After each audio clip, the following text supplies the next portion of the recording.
Hello class, this is Eddie Ramos with our first discussion post, and I feel horrible I did not post this on Monday. Wednesday was the due date.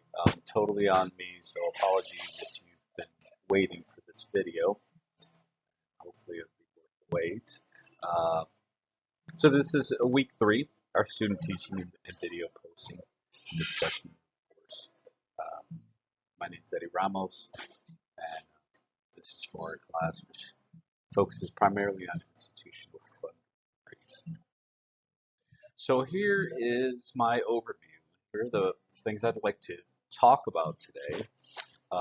Leadership in nonprofits and how leadership, the focus that leaders have, could be focused on different areas as opposed to a for-profit organization. We'll also talk about the mission, vision, and values versus the strategic fund development.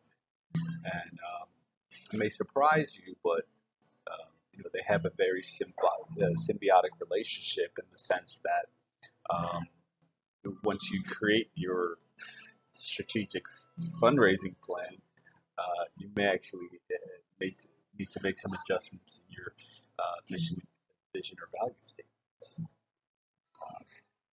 We'll also talk about techniques for developing resources. There's a ton of different ways we can reach out to donors. We'll talk about some of those. And we'll talk about different ventures, but more specifically on digital fundraising and sort of what that looks like. And then lastly, we'll talk about the art and science of fundraising. I'd like to end with a challenge for you in regards to identifying what would be considered art and what would be considered science. So effective nonprofit leadership requires a balance of vision, commitment, and execution. Most of us know that. Leaders must represent their organizations with passion, ensuring that staff and stakeholders are aligned with that mission. If you don't already know, I'm an employee with the American Red Cross, and aligning ourselves with the mission is something that we look for in every potential employee or member of the organization. The key responsibility is messaging, both internally and externally, so that every level of organization is engaged in advancing the cause. And I am pretty active on LinkedIn, and I try to do that, try to get our message out. Senior leaders set the tone by being involved in daily execution and reinforcing how each task contributes to the mission. Quite honestly, my supervisor is senior director, but she is not above getting right down into the weeds and assisting with tasks when required. In addition to strategic guidance, nonprofit leaders must also be active fundraisers, dedicating 20 to 50% of their time to securing resources for sustainability. And ultimately, strong leadership is built on expertise, mission-driven focus, and collaboration. The fact is that an organization just simply cannot sustain itself, a nonprofit organization rather cannot sustain itself unless it has the funds to do so, right? So that's a big piece of what we do, and that strong leadership is built on expertise part. Like I've experienced that myself, although I have quite a bit of leadership experience, 20 plus years of leadership experience. When it comes down to my expertise in regards to serving the Red Cross, I lack in those areas. So I'm going to have to be patient and get those skills before I move up in the organization. An organization's mission, vision, and values help guide an organization's decision making. However, strategic fund development is all about the finances. Simply put, a nonprofit organization cannot exist without funding. Say it again. Strategic planning is essential for nonprofits to remain effective and mission driven. Leaders must continually assess community needs and determine if the organization's mission still aligns with those priorities. Programs, policies, messaging should be evaluated to ensure they resonate with the stakeholders. i.e. donors. Internally, factors like staff compensation, infrastructure, long-term sustainability must be addressed. And this is something that, again, I've experienced as a Red Cross employee. The last couple years, we've had a surplus of funds that have allowed us to reinvest into our organization, reinvest into our employees in the form of increasing compensation. So it helps uh, get at least close to what you'll see in the private sector. Internal factors,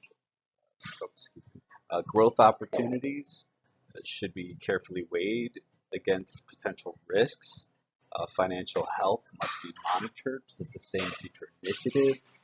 And a well-structured strategic plan anticipates challenges and aligns the organization's vision with achievable goals within the next 2 to 3 years. You have to forecast. You have to be thinking ahead several years. So you could find yourself in a bad situation regarding the funds that your organization has. So let's talk about some techniques for developing resources. Developing sustainable resources requires a strategic, relationship-driven approach. Direct donor contact fosters that long-term engagement by maintaining targeted, interactive communication. We have folks within the Red Cross, that is quite literally their job. They have a list, and depending on their seniority, it could be, oh, hey, this list of donors donates at least 5,000 a year. So we have folks that it's their job to maintain relationships. Acquisition planning is key. Organizations must clearly define their objectives, understand donor profiles, and use the right media to craft compelling messages with budget constraints. Setting smart goals is a smart approach. Setting smart recruitment goals ensures effectiveness in expanding donor networks. And then segmentation helps tailor outreach by categorizing donors based on their level of engagement. You're going to have different sort of demographics or different parts of a society or community that may be more engaged than others. While profiling may carry a negative connotation, um, has a bad rep, it is essential. It is an essential fundraising tool, which, when used ethically to analyze donor behavior and refine strategies for that long-term success. We have to know who our audience is, who our customers, but also who is contributing to an organization. We have to know them well. We have to have an intimate relationship. So let's talk about at least one different venture, which is embracing digital fundraising. So digital fundraising is an essential component of modern nonprofit strategy. Online giving has shown a steady growth, accounting for an increased percentage of total fundraising revenue. To stay competitive, organizations must embrace evolving technology and utilize a system-based approach, recognizing the linkages between different components of their digital strategy. You're going to see touch points, if you will, if you look at it from an entire system approach and not just get siloed into one section of your digital strategy. Multiple communication channels, including email, social media, text, websites, should be integrated for maximum outreach. And I'm a supervisor for a team of CPR instructors. We keep records of our students. We use email. Is that the best way to reach folks nowadays? We struggle sometimes with folks just simply going in and reading an email or even having an email address, for example. With digital tools, nonprofits can easily gather analytics to refine their approach and optimize engagement. I guess that is the good thing about a digital world is you can change things pretty quickly. And additionally, ensuring smooth and secure monetary transactions enhance donor trust and encourages continued support. Um, have you ever gone to a place, especially nowadays, and you say, "Oh, we take cash only"? That's going to be a tough ask for most folks. And I'm not saying that a nonprofit organization would ever ask for direct funds in that way, but simply understanding, hey, how do we take our digital channels and make it so that it's quite easy? for someone to donate to the organization. And then lastly, let's talk about this art and science of fundraising. Successful fundraising blends both art and science. The art lies in storytelling, crafting comparative narratives that connect donors to the cause emotion. Performance metrics and data-driven insights, however, form the science behind fundraising, ensuring strategies are effective and measurable.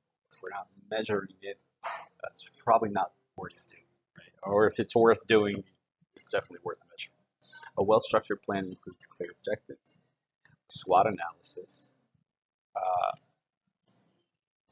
and board engagement, tapping into their social networks for greater reach. I mean, the fact that most nonprofit board members get selected because of their either individual contributions or because they are networked with other folks that are donors.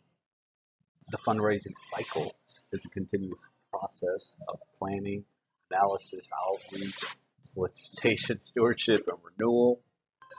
As we explore this process, consider which parts you believe are creative in nature and appeal to one's emotions, and which rely on data and strategic execution. And so when you reply to this, I'd like you to share your what parts of that fundraising cycle you selected and explain the reasoning behind your choices. Here's some of the references that I used for today's presentation. And thank you so much. Again, apologies for getting this out late. Good luck on your assignment.